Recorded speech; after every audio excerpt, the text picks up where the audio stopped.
Recovery after C section सुनने में जितना आसान लगता है उतना आसान है नहीं। It's really tough. अगर आपने लास्ट वीडियो देखा है तो उसमें मैंने आपको बताया था कि नॉर्मल डिलीवरी के बाद रिकवरी कैसे होती है, तो ज़रूर देख लीजिएगा। आज मैं आपसे बात करने वाली हूँ सी सेक्शन के बाद को आपको ऐसा क्या करना है जिससे आपकी रिकवरी बहुत ही फास्ट हो जाए और आप अपनी नॉर्मल रूटीन में बहुत जल्दी वापस लौट आए। चाहे आप हाउस वाइफ हो चाहे आप वर्किंग लेडी हो, दोनों के लिए वीडियो है, तो वीडियो पूरा देखिएगा। चलिए वीडियो स्टार्ट करते हैं, बट वीडियो स्टार्ट करने से पहले प्लीज़ लाइक बटन को प्रेस कर दीजिए, hit the bell icon and subscribe my channel. So चलिए स्टार्ट करते हैं। वेल, अगर आपका सी सेक्शन हुआ है और नॉर्मल सी सेक्शन था और कोई कॉम्प्लिकेशंस नहीं है, तो होपफुली 1 या 2 दिन में आप वापस घर पे आ जाते हैं। आपके स्टिचेस को खुलने में ऑलमोस्ट 8 दिन लगते हैं। और अगर कुछ ज़्यादा मेजर है आपके केस में, आपको कुछ ज़्यादा प्रॉब्लम है, तो आपको 4 से 5 दिन हॉस्पिटल में एडमिट रहना पड़ सकता है। बट नॉर्मल केसेस में आप 2 दिन के बाद घर आ जाते हैं और 8 दिन तक आपको बहुत बेड रेस्ट की ज़रूरत होती है। उसके बाद ही आपके स्टिचेस कटते हैं।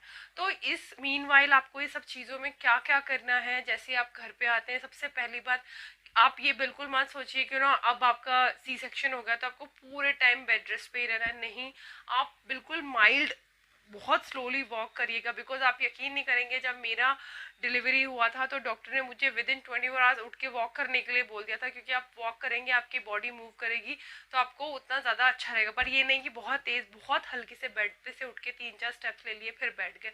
ऐसा आप ज़रूर करिएगा। इससे आपकी बॉडी मूव करती रहेगी तो आपको उतना पेन नहीं रहेगा। नहीं तो बॉडी रिजिड हो जाएगी, आपको लगता है आपके स्टिचेस ना हिले, उस वजह आपको ज़्यादा पेन होता है करवट लेने में, हर चीज़ में।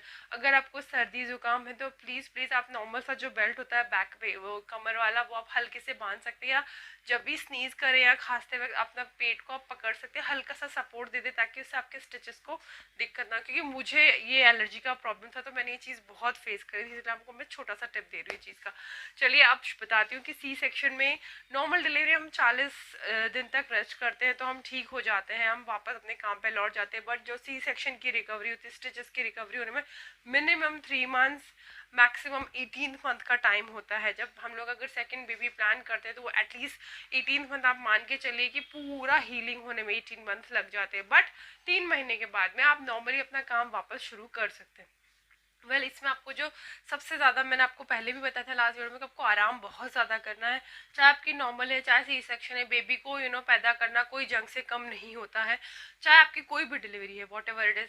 पर सी सेक्शन में आपको ज़्यादा ध्यान रखनी, क्योंकि ये बहुत बड़ी सर्जरी होती है। आपको लगता है कि अरे सी सेक्शन तो है, कुछ नहीं, कट मारा और बेबी निकल गया। इतना आसान नहीं है। 7 लेयर्स कट होते हैं, उसके बाद बेबी बाहर आता है और 7 लेयर्स को हील होने में भी बहुत टाइम लगता है। तो आपको जो करना है सबसे ज़्यादा, जब भी, क्योंकि बेबी अब आपके हाथ में, तो आप नॉर्मल डिलीवरी में आपको इतना दिक्कत नहीं होता। पर अब आपको, क्योंकि बेबी को फीड कराना है, सबसे पहली बात, बेबी को फीड आपको डायरेक्टली बेबी को लैप में रख के बिल्कुल फीड नहीं कराएंगे, क्योंकि आपको झुकना पड़ता है और आपके जो स्टिचेस है उनके ऊपर वजन पड़ता है। तो ऐसे नहीं करना। आप आपकी जो गोदी में एक कुशन रखिएगा, उस पर बेबी रखिएगा और उसके बाद उसको फीड कराइए। चाहे आपके साथ एक, आपके साथ कोई ना कोई होना ही चाहिए रात को सोते टाइम भी, कि रात को अगर बेबी उठता है तब भी आप उठकर कोई आपको बेबी आपकी गोद में रख दे और आप उसको फीड कराएं। ऐसा नहीं है कि आप बेबी को उठा नहीं सकते, बिल्कुल आप उठा सकते हैं, पर वजन नहीं देना है। सिर्फ आप अपने बेबी को ही उठा सकते हैं, उतना ही वजन आप कैरी कर सकते हैं। उससे ज़्यादा आपको कोई भी हैवी चीज़ बिल्कुल भी नहीं उठाना है, क्योंकि अब आपको बेबी से रिलेटेड डायपर्स चेंज करने, उसकी ग्रूमिंग करनी है, मदर ही करती है मोस्टली। आपके घर में अगर कोई और है जो ये कर सकता है, बहुत अच्छी बात है। पर जब जैसे रात को बेबी उठ रहा है, उसका डायपर चेंज करना है आपको, सारी चीज़ें जो बेबी की इसेंशियल चीज़ें हैं वो आप अपने बेड के सिरहाने पे रख लीजिए, टेबल पे रख लीजिए, ताकि आपको बार बार उठना ना पड़े और आप परेशान ना हो। ये बहुत ज़्यादा इंपॉर्टेंट है, क्योंकि आपको बहुत सारी चीज़ों की जरूरत पड़ेगी। कभी बेबी का डायपर है, कभी बेबी के विटामिन डी की जो सिरप चलती है वो पिलाना है, कभी बेबी की सुसु कर दिया है, नैपीज चेंज करनी है, उसके कपड़े चेंज करनी है, ये सब अपने सिरहाने पर आप रख लीजिए एक बार में, ताकि आपको टेंशन ना हो। उसके बाद में आपको अपनी डाइट का बहुत ध्यान रखना है। अब नॉर्मल डिलीवरी में हम लोग खा सकते हैं कुछ भी, आपको ये ना पता होगा, लड्डू और पंजीरी बहुत नॉर्मल डिलीवरी, मैंने अपनी डिलीवरी के बाद में ये बहुत मिस किया, because I had a C section, तो मैं ये सब चीज़ें नहीं खा सकती थी।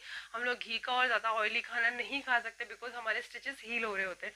तो आप लोग दलिया खा सकते हैं, पतला दलिया, राइस थोड़ा अवॉइड करिएगा थोड़े दिन तक। उसके बाद में आप ग्रीन सब्जी खा सकते हैं, पतली पतली, सब कुछ पतला, कुछ भी हार्ड चीज़ नहीं लेना है, क्योंकि आपको जब कॉन्स्टिपेशन का भी थोड़ा दिक्कत होता है, आपको मोशन करते टाइम बिल्कुल प्रेशर नहीं लगाना। वैसे डॉक्टर आपको सिरप देते हैं ताकि आपका मोशन बहुत ईजिली पास हो जाए, और अगर 1-2 दिन ऐसे नहीं हो रहा है तो टेंशन नहीं लेना है, आपको प्रेशर नहीं लगाना है, बिल्कुल भी नहीं कि आप पॉटी के लिए प्रेशर लगा, उससे आपके स्टिचेस पे प्रेशर पड़ेगा, तो आपको नहीं करना है। क्योंकि जब तक आपके स्टिचेस नहीं खुलते हैं, आपको 8 दिन तक नहाना नहीं होता है, तो नॉर्मली आप स्पंज बाथ ले लीजिए, अपने आप को अच्छे से साफ कपड़े से पोंछ लीजिए और कपड़े चेंज कर लीजिए। 8 दिन आपको यही करना पड़ता है, और बिल्कुल भी सोचिएगा मत कि आप बात ले लीजिए, नहीं, ये चीज़ का ध्यान रखिएगा। उसके बाद में आपको सीढ़ियाँ बहुत कम चढ़नी उतरनी है, बिल्कुल जब तक आपके स्टिचेस नहीं खुलते। और मैं तो आपको कहूँगी आप 1.25 महीने तक बिल्कुल कोई सीढ़ियाँ मत उतरिएगा, बिकॉज बहुत प्रेशर लगता है उस चीज़ का। और मैं मतलब आपको बता सकती हूँ कि 3 महीने तक भी अगर आप सीढ़ियाँ उतरेंगे चढ़ेंगे तो आपको हल्का सा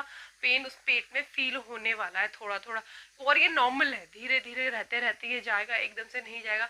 बकेट वगैरह वजन कोई चीज़ नहीं उठानी, ये चीज़ का बहुत ध्यान रखें। खड़े खड़े आप कोई भी हल्का फुल्का काम आप शुरू कर सकते हैं आपके स्टिचेस कटने के बाद। पर अगर आपके घर में लोग हैं तो मैं आपको कहूँगी जितना हो सके रेस्ट करें, क्योंकि आप बेबी को संभालने में बहुत बिजी हो जाते हैं, और ये टाइम आपके रेस्टिंग का टाइम है। आपकी कैल्शियम की जो टैबलेट चल रही है, आपके आयरन की टैबलेट चल रही है, बिल्कुल खाइएगा, मिस नहीं करना है कि आज खा ली नहीं खाए। मैंने एक गलती कर चुकी हूँ, और मुझे 6 मंथ के बाद में जो मेजर पेन्स था मेरे पैरों में, मैं आपको बता नहीं सकती हूँ। तो ये जो टाइम है, जो भी डॉक्टर आपको कह रहा है वो बिल्कुल चीज़ों का ध्यान रखिए। 8 दिन के बाद आपको जब स्टिचेस काटने के लिए बात है, आपके स्टिचेस कटने के बाद आप बात ले सकते हैं नॉर्मली, तब भी आपको ये पॉटी और सब चीज़ों के लिए प्रेशर नहीं लगाना है। आपके जो पेन किलर्स वगैरह डॉक्टर आपको हॉस्पिटल से डिस्चार्ज होते टाइम देते हैं, वो आपको 8 दिन तक खाने हैं, ताकि आपको पेन ना हो, और आपको थोड़ी सी नमनेस रहेगी जहाँ पे आपके टाके लगे हुए हैं। तो बिल्कुल डरने की बात नहीं है, वो जाते जाते जाती है। और इचिंग वगैरह आएगी तो खुजाना बिल्कुल भी नहीं है, बिल्कुल नहीं, जब तक स्टिचेस है तब तक तो बिल्कुल नहीं।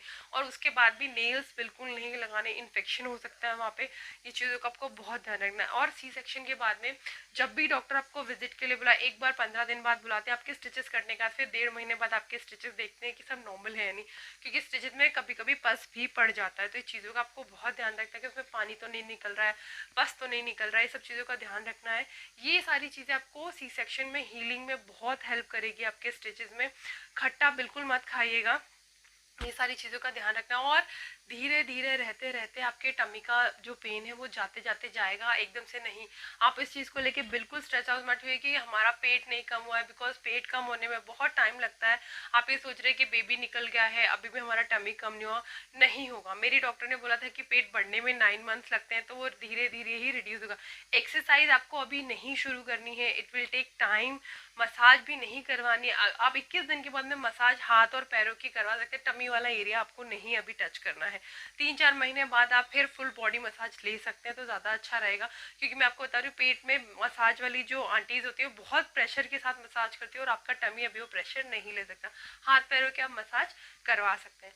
तो ये सारी चीज़ें आपको बिल्कुल ध्यान में रखनी है सी सेक्शन के लिए। होप आपको समझ में आई होगी जो मैंने बोला। अगर आपको और भी कोई प्रॉब्लम है तो प्लीज़ कमेंट बॉक्स में लिख के बताइए, मैं उनको ज़रूर जवाब देने की कोशिश करूंगी। Thank you so much. Like button को प्रेस कर दीजिए, hit the bell icon and subscribe my channel. Bye bye, have a good day and take care of yourself and your baby too. Bye bye.